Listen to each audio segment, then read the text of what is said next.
എല്ലാവരും തന്നെ വിദ്യാർത്ഥി രാഷ്ട്രീയത്തിലൂടെ കടന്നു വന്നവരാണ്.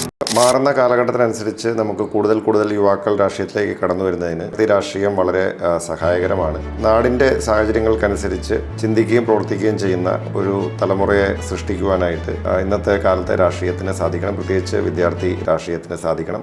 തീർച്ചയായിട്ടും അങ്കമാലിയെ സംബന്ധിച്ച് ഒത്തിരി സാധ്യതകളുണ്ട്. കൊച്ചിയുടെ കവാടം എന്ന നിലയിൽ നേരത്തെ സൂചിപ്പിച്ചതുപോലെയുള്ള കൊച്ചി മെട്രോയും അതുപോലെ ശബരി പദ്ധതിയും ഉൾപ്പെടെ താങ്കൾ പറഞ്ഞതുപോലെ ഹാപ്പിനെസ് പാർക്ക്, നമ്മൾ ഓപ്പൺ ജിം പോലുള്ള കാര്യങ്ങൾ അത് നിയോജകമണ്ഡലത്തിൻ്റെ വിവിധ ഭാഗങ്ങളിൽ ചെയ്യുന്നുണ്ട്. കാരണം ജനങ്ങളുടെ ഒരു ആരോഗ്യ സംരക്ഷണത്തിനും അതുപോലെ തന്നെ ഒരു ഫിറ്റ്നസ് കൾച്ചർ വളർത്തിയെടുക്കുന്നതിന്, ഒരു സംസ്കാരം വളർത്തിയെടുക്കുന്നതിന് അത്തരം പരിപാടികൾ നമ്മൾ ആവിഷ്കരിച്ച് മുന്നോട്ട് പോകും. ഗതാഗതക്കുരുക്ക് നന്നായി അനുഭവിക്കുന്ന ഒരു പട്ടണമാണ് അങ്കമാലി. അപ്പോൾ അതിന് നമ്മൾ അങ്കമാലി ബൈപ്പാസും അതുപോലെ അങ്കമാലി കുണ്ടന്നൂർ ബൈപ്പാസ് ഉൾപ്പെടെയുള്ള പദ്ധതികൾ യാഥാർത്ഥ്യമാകേണ്ടതായിട്ടുണ്ട്. ഇത്തരം പദ്ധതികൾ വന്നാൽ മാത്രമേ മാറുന്ന കാലഘട്ടത്തിനനുസരിച്ച്, ഇന്നത്തെ സാഹചര്യങ്ങൾക്കനുസരിച്ച് നമുക്ക് ഒരു ഗതാഗതക്കുരുക്കൊക്കെ ഒഴിവാക്കി നാടിൻ്റെ വികസനം സാധ്യമാക്കാൻ കഴിയുള്ളൂ.